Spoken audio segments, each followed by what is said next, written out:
Hello, my name is Ravi Vij. I'm from My Cancer Haven, and today in our Conversation with Cancer Expert series, we have a leading expert on chronic lymphocytic leukemia, Dr. Ryan Jacobs, who's at the Levine Cancer Institute and Associate Professor of Internal Medicine at Wake Forest University in North Carolina.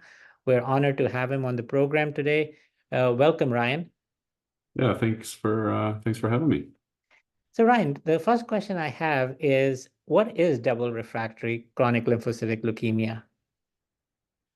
Right. So double refractory chronic lymphocytic leukemia is referring to a difficult to treat category of CLL patients that have been uh, uh, treated with in the past a covalent BTK inhibitor as well as BCL2 inhibitor venetoclax. So, can you give us an idea about what the prognosis of this patient historically has been? As these survival curves show, the prognosis has not been great, and this should notably differentiate between the group of patients that might have been exposed to, say, BTK inhibitors, but not necessarily progressed on BTK inhibitors. The double refractory, is trying to zero in on these patients that have actually progressed and not just come off due to some other issue like toxicity. So progressed on a covalent BTK inhibitor like acalabrutinib, zanubrutinib, acalabrutinib, as well as having progressed on or shortly after treatment with venetoclax. Up until recently, we really didn't have any great FDA-approved treatment options, and understandably, in this patient population, the survival curves were concerning, just without having a real good treatment to go to for these patients.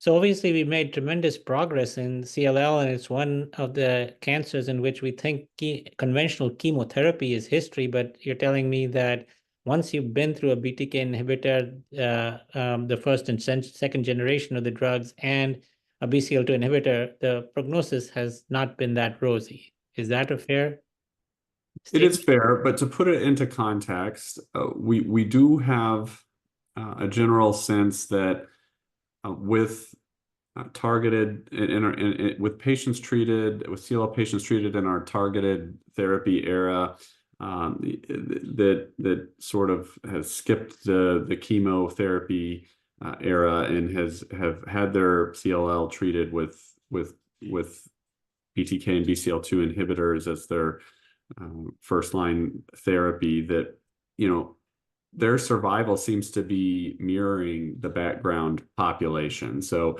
we have certainly come a long way. We possibly have even normalized life expectancy in these patients. And so becoming double refractory to these available options is no easy task for CLL to get to in these patients. I mean, at this point, we still don't even have a firm grasp on what the median progression-free survival is for a first-line BTK inhibitor-treated patient.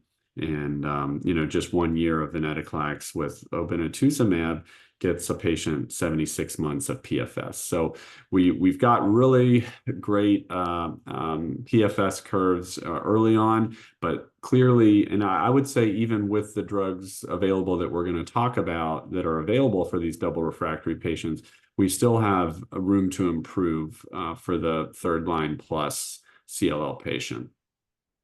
So venturing there now, so I think that on this slide, we have a number of options that we can exercise in these patients, and we'll just go through each one of them in a little more detail. So to first start out with, what is the potential for retreatment with this drug in combination, these two drugs, once you have been resistant to both of these individually? And admittedly, this is the strategy of those listed that I probably have the least experience with.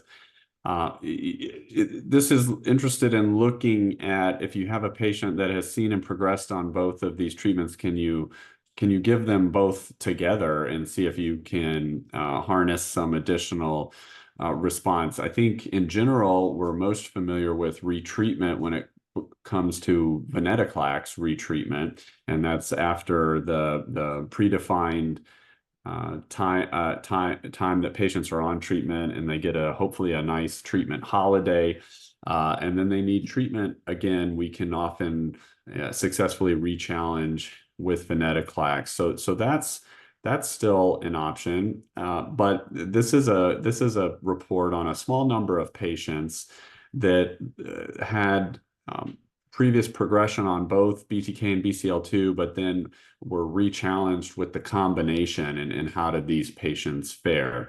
So you can see, a median PFS in a small group of patients, about 56% were still free of progression at 1 year. So it does look like there was some benefit there. So, and then obviously, more recently, we've had some new developments in this area, and CAR-T is one of them. What do you see as the potential for CAR-T in this population?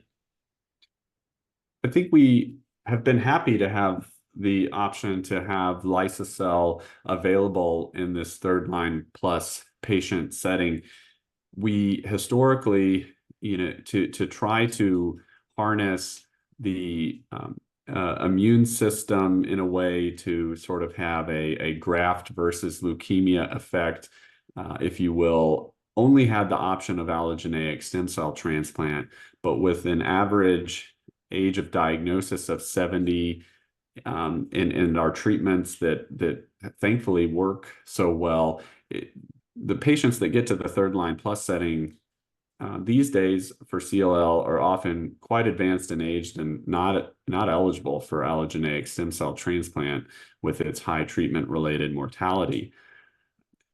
We've had such great CAR T cell success in other areas of non-Hodgkin lymphoma, and the expectations were high for CLL. I mean, there's a lot of people that probably don't remember the initial reports of CAR T cell efficacy came in a small patient series published in the New England Journal years and years ago, and they were CLL patients, and that was a really extraordinary breakthrough. But here we come many years later after the approval in DLBCL and follicular lymphoma and mantle cell lymphoma. We now have the CLL approval, and the complete remission rates leave a little bit to be desired. You can see here it's around 19 to 20% based on which group you're looking at.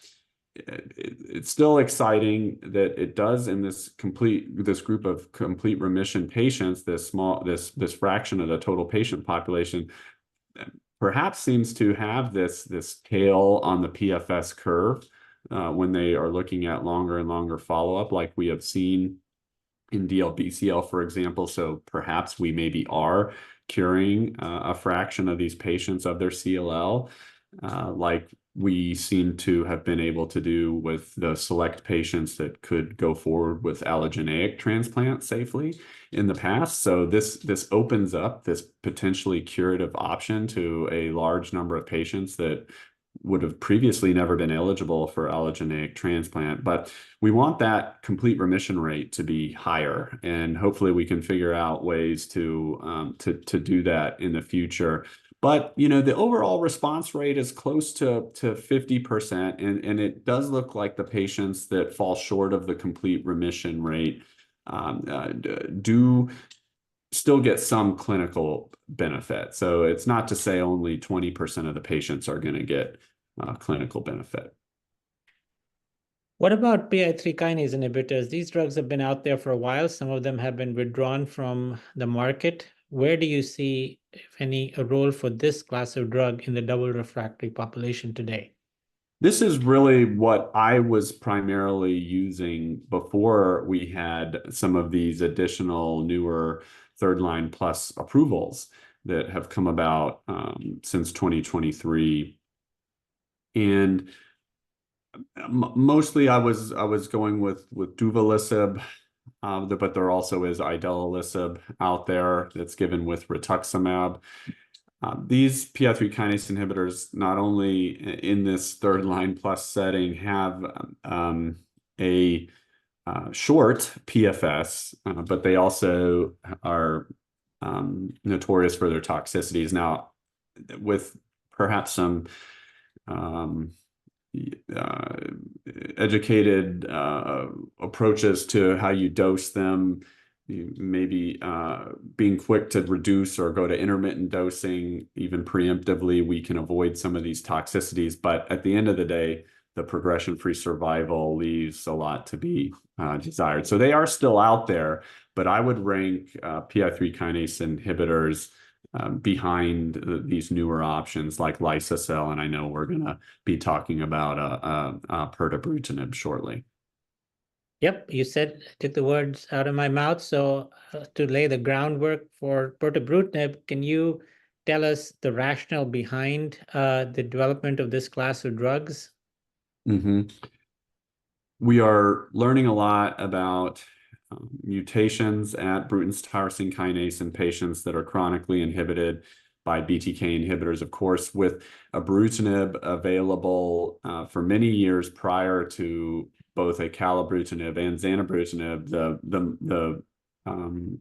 the majority of the data that we had or have and did have at the point when pirtobrutinib was being developed was patients that were treated with ibrutinib, and C481S mutations on Bruton's tyrosine kinase appeared to be the dominant method of resistance that occurred in patients that were treated with ibrutinib. And there was additionally some escape mutations at PLC gamma 2 that were also identified either independently or along with BTK mutations, in particular C481S mutations, as is shown in this pie chart. So how do this new group of drugs that pirtobrutinib exemplifies overcome the problem? Yeah, I always like to highlight how the BTK inhibitors, the covalent ones, ibrutinib, acalabrutinib, and zanubrutinib, how they are similar in that they have their treatment effect on the CLL, their anti-neoplastic effect on the CLL by covalently, irreversibly binding to the Bruton's tyrosine kinase at the C481S binding site, which is highlighted here, and that they need to bind there to have that inhibitory effect. Now, of course, the drugs differ from each other in how selective they are and their off-target kinase inhibitions, and that's why we see these other differences, in the head-to-head comparisons between ibrutinib and acalabrutinib and ibrutinib and zanubrutinib, but they essentially are inhibiting the CLL in a similar way. And so if a CLL patient progresses on one of these agents, you wouldn't really have hope to succeed in treating a patient by changing them from ibrutinib to acalabrutinib, for example, in a progressing patient. But now we have pirtobrutinib, which is a non-covalent, reversible BTK inhibitor, and as this picture shows, it binds out in a different area on the Bruton's tyrosine kinase that does not involve C481, and so the hope in its development would be it would be effective against C481 wild type and mutants BTK. So what do we know about pirtobrutinib and its activity so far? As a single agent, the majority of patients respond in the Bruin study, and that's excellent. This overall response rate data in a large number of patients, over 250, show that the overwhelming majority of patients are getting clinical benefit from being treated with single agent pirtobrutinib.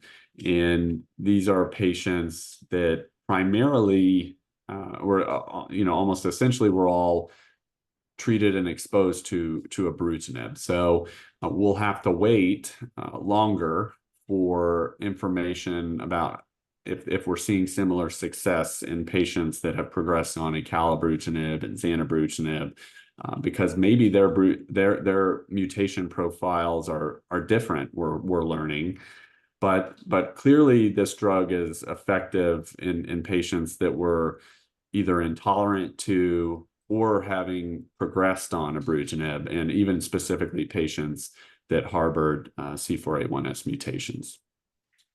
So, and I understand this is the first of potentially many that will be coming down the pike. Another one that has had some data presented is the nemtabrutinib.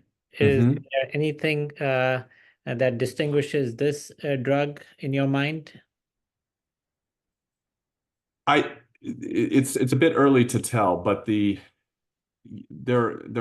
learning about more and more mutations that can occur at BTK. We're learning about gateway mutations such as T414I that has been noted with, for example, acalabrutinib treated patients. We're learning about kinase dead mutations like L528W that has been noted with patients on zanubrutinib. And there's some concerns that in these smaller groups of patients that we're just now getting some information on, that they might not respond to pirtobrutinib.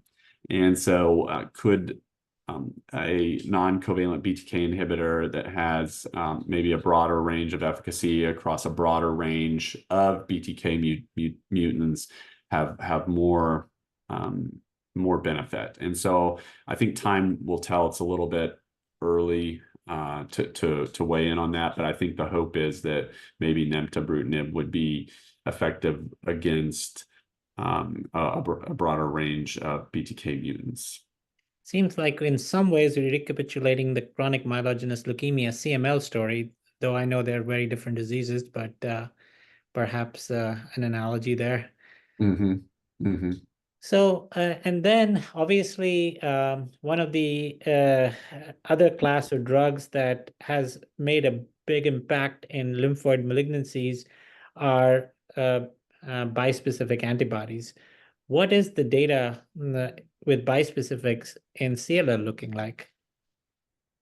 Encouraging. And anytime we get a treatment that we already have available to us in other areas, and it has encouraging data, I think that's really exciting for us, because in a lot of clinical circumstances, if you have a patient that desperately needs a treatment option, we can often, with early phase encouraging data, get off-label approval. So of course, epcoritamab is approved by the FDA to treat third-line plus DLBCL and follicular lymphoma now, and it has encouraging response data with early phase studies in CLL, with even overall response rate and complete remission rates that in a small number of patients appear to be even a bit better than the liso-cel numbers.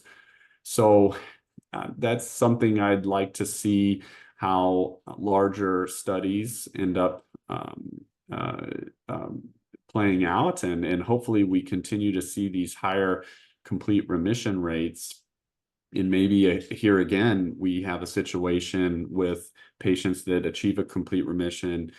Is it possible that they have their disease totally eradicated? And that's certainly a hope. In general, bispecific antibodies are very well tolerated. Of course, liso-cel is pretty well tolerated as well, but this is one that generally doesn't, with bispecific antibodies, require much, if any, inpatient monitoring, and the neurologic toxicities is almost non-existent. And so, you have this lower rate of CRS that you have to be aware of, but these are well-tolerated treatments. And obviously, the other group of drugs that is starting to show activity in a variety of lymphoid malignancies is the protein degraders, and BTK degraders are among the ones that have, I think, the most data at this point, and these are meant to make undruggable targets druggable. So, any data on BTK degraders that you would wish to share? I think you put it nicely when you say, is this a way to make undruggable targets druggable? I was alluding to this when we were talking about the nuances of nemtabrutinib versus pirtobrutinib, and can we find ways to have activity in more and more of these BTK mutants? Well, if you just degraded the whole protein, I think that would allow you to really bypass most all of the mutations, with the exception of possibly the BTK escape mutations. So I think degraders have a real potential to fill nicely into this space, at least in the immediate future, where we have pirtobrutinib, for example, and possibly be effective against many more potential BTK mutations. So to wind down, one thing we did not talk about is old chemoimmunotherapy. Do you think that there is a role when patients are double refractory to go to chemoimmunotherapy?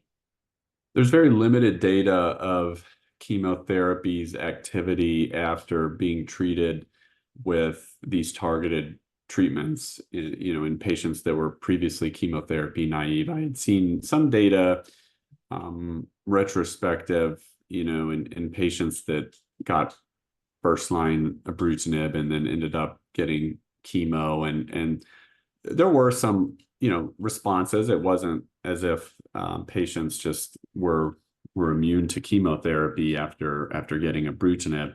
So it's likely you could see some responses. It's hard to believe that chemotherapy would be very effective, though, in a double refractory patient. I think it's difficult to imagine a situation where the toxicity would be worth the amount of benefit. Well, it seems like we're moving into a new era where we perhaps don't have to worry about chemoimmunotherapy, with a number of these drugs and drug classes that we talked about. I hope I can return to you to tell us more about these drugs as they develop in the future. I'm very grateful for you having spent the time today to educate the audience about the emerging treatment paradigm for double refractory CLL. And I can't thank you enough for your time. Okay. Thank you, Ravi. Thank you.